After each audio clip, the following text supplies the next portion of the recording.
What's up, residents? Jacob here. Godzilla Rage Across Time is a comic series that features Godzilla as he travels throughout various locations and time settings spread throughout Earth's history. The series honors reality, but it also pays respect to all the different myths and ancient stories of old. The description to this first issue reads, "Move over, dinosaurs. Monsters used to rule the planet. Travel to different time periods to examine the origins of myths that fueled nightmares."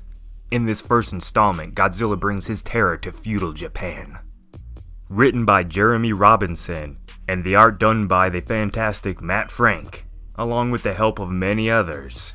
This epic story kicks off one of the most interesting comic adaptations of the King of the Monsters I've ever seen. If you like this video and want to see the entire series, make sure to share this video with your friends so we can keep it going. And don't forget to hit the notification bell so you actually have a chance at knowing when we upload. Enough of that now. Ancient Japan, here we come. Let's get to it.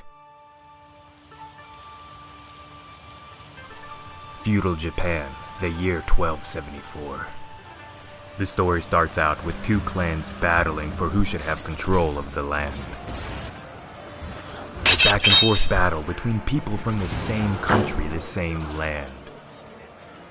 Then all of a sudden, their fight is cut short. An old man approaches with news that is very dire. The man states that their petty feuds must be cast aside for the greater good of the nation. The warriors ask what could be worse than their fight. Well, I'll let Alistair explain. 900 Mongol ships carrying 40,000 warriors sent by Kublai Khan, conqueror of China. They are led by the ruthless Sengjin Khan, the dragon master who controls the ancient monsters Gigan and Megalon. The Mongols are not here to subjugate, they are here to bring about the utter destruction of the Japanese people and our culture. The old man then claims that they are the most powerful warriors in all of Japan, and if the country is going to survive, that they must put aside their differences and unite, join together on a great journey. After some bickering occurs about the importance of this quest, one of the warriors is revealed to be a woman, and throughout this story you'll see how that has importance. Then the two warriors ask the old man, "What would you have of us?" You must embark on a long and perilous journey through lands best avoided and long forgotten. Japanese warriors will fight to the death, slowing the Mongol advance, knowing that the only path to victory lies with your successful return. But the road ahead will not be easy. Ancient evils roused by the sound of battle will seek your destruction. You will either rise to the challenge together or die separately, along with your compatriots on the battlefield. At the summit of Mount Puertokuta, you will find the Shiobijan Temple. Japan's salvation awaits you there, but be warned, the one you summon is as formidable as it is ancient. As the two warriors come within sight of their destination, the first test of their alliance is put to test. Upon climbing the cliffside, an earthquake happens all of a sudden. The man warrior loses his grip and begins to fall, but then suddenly the woman warrior catches him, but then struggles to pull the much heavier human up. She claims that he is heavy, and then he replies that the old man was a fool to send a woman. This then sets off a rage within the woman that can only be rivaled by Godzilla's. Fueled by this gender insult, the woman warrior not only pulls the man to safety, but launches him aside as well. For a moment it seemed like their alliance was being put to the test and would come to an end, but then something much worse happened. They were attacked. Multiple crab-like creatures come at them from all sides. With the woman's impressive archery skills, and the man's excellence with his blade, they make quick work of these crab monsters. And then they make haste to the temple's entrance. Once entering the temple, they see an ancient monster, the Yamata no Orochi, the creature in which King Ghidorah is inspired from. Is this the great monster that they seek, the one that will help save Japan? The two warriors are baffled, confused of how they have any chance against the Yamata. Until all of a sudden a noise is heard amidst the wind. Something that sounds like music.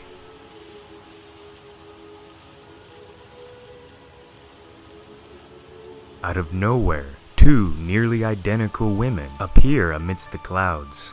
They claim that the warriors must control the Yamata, and then they give orders to the two warriors of how this must be done.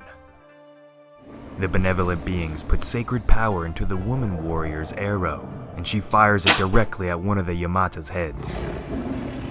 This stuns the beast for a moment, but in the distance, something awakes. Something much worse.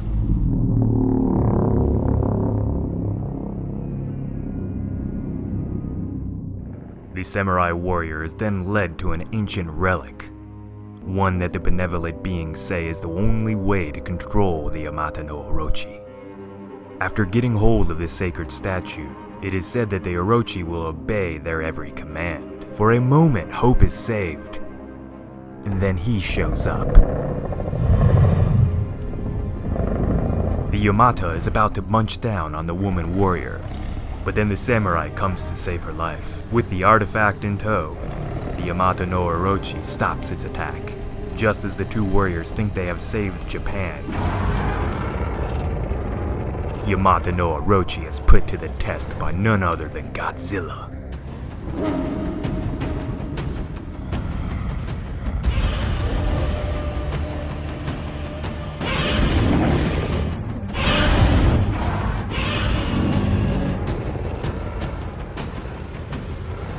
Within what seemed like no time at all, Godzilla crushed the life out of the Yamata no Orochi.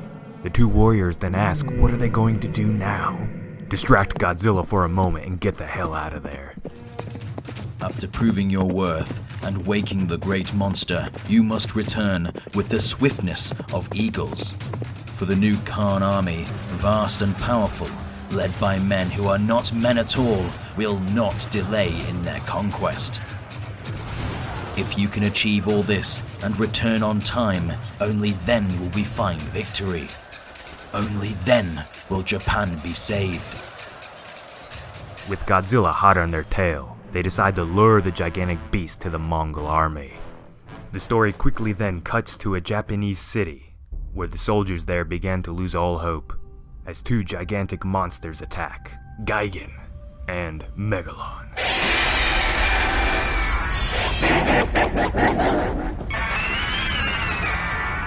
The two monsters have already destroyed half of the city, and just as they are about to take out the other half, the king of the monsters arrives. As Godzilla and the other monsters battle, so do the humans.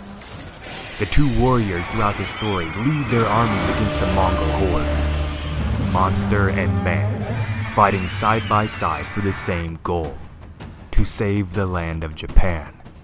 With Gigan and Megalon fighting individually and not as a team, Godzilla is getting the advantage. That's when the Mongol leader uses his secret weapon and orders the monsters to fight together as a team against Godzilla. And for a while it works. They begin to get the advantage over Godzilla. But then, with her enchanted arrow, the woman warrior fires one hell of a fantastic shot through the armies of man, directly into the device controlling Gigan and Megalon. It is destroyed, and the monsters come out of their trance. Godzilla takes advantage of this opportunity and makes the two monsters regret they were ever weak enough to be controlled by man. With the Mongol army destroyed and Japan saved, the two warriors meet again with the old man. With the ancient relic used to control Yamata no Orochi no longer of any use, they decide that the best thing to do with this power is simply destroy it. If the Mongols were ever to try to attack Japan again, they would not need this power because now they're united as one. The end. It's a pretty good comic, I quite like it. Alright residents, so I hope you enjoyed that. Now let's get to my review of this first issue in Godzilla Rage Across Time. Let's start off with the goods, the positives of this story. The first thing I really liked was the Feudal Japan, ancient art, grainy sort of style that this issue was drawn in. It really helped put some age to the Japanese part of this story, and I thought overall that helped make it more enjoyable. The relationship between the two main human characters was also something that I thought was pretty cool. They were at once enemies, and then they were forced to get along. And then throughout their adventure, there was bickering between the different genders and what they can and can't do. Makes a lot of sense with where we're at right now in the world. And then they throw out all that nonsense and realize that we're all in this together, and they form an alliance. So take note, society. One thing that's always a must in any Godzilla story, whether it's a movie or a comic, is that Godzilla has to be a boss. And of course, he naturally is once again in this first issue.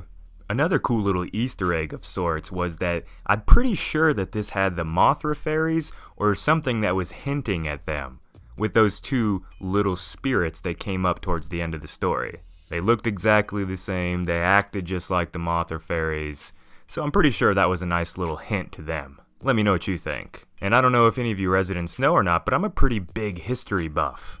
I like to read about it, I like to watch documentaries about it, I just love learning how the world used to be. And although this was clearly a fictional setting, it was nice to have some historical references all throughout it. That's something that I really did appreciate. The script and dialogue was really good, it didn't make me feel bored at all. Which is what you need in these sort of comic stories, I feel like. And one of the parts of this story that really put a smile on my face was seeing the humans battle in their big giant war, while also Godzilla and the other monsters are fighting in the background. So it was nice to see that human on human while the monsters are fighting each other as well. I just thought that was sweet. Now there was a couple things that I didn't like about this first issue, and let's get to them real quick. While I really loved the Feudal Japan art, I really didn't like the modern time art.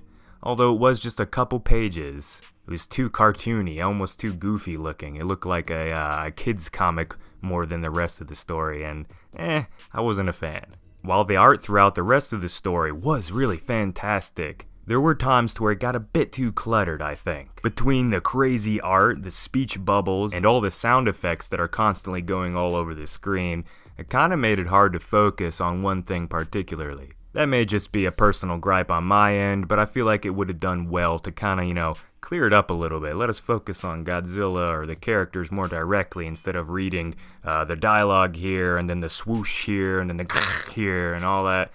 It adds effect, but is it necessary? Maybe not. And then of course this last little thing, which is really just kind of a stupid little gripe of mine, is why does the Mongol monster control weapon look like a sci-fi sort of antenna or like something you use to drive around one of them RC cars? Just weird. However, overall this was a great way of combining Godzilla with ancient Japan and real-life history. While the story may not have been as unique as Godzilla in Hell, it was still a good time and I can't wait to see how this comic series continues. I give it a ranking of solid. If you liked our video on the first issue of Godzilla Rage Across Time, make sure to go get yourself a full copy so you can enjoy this story in its entirety. The next issue focuses on ancient Greece and the gods. So remember to subscribe and hit the bell so you know when that next video comes out.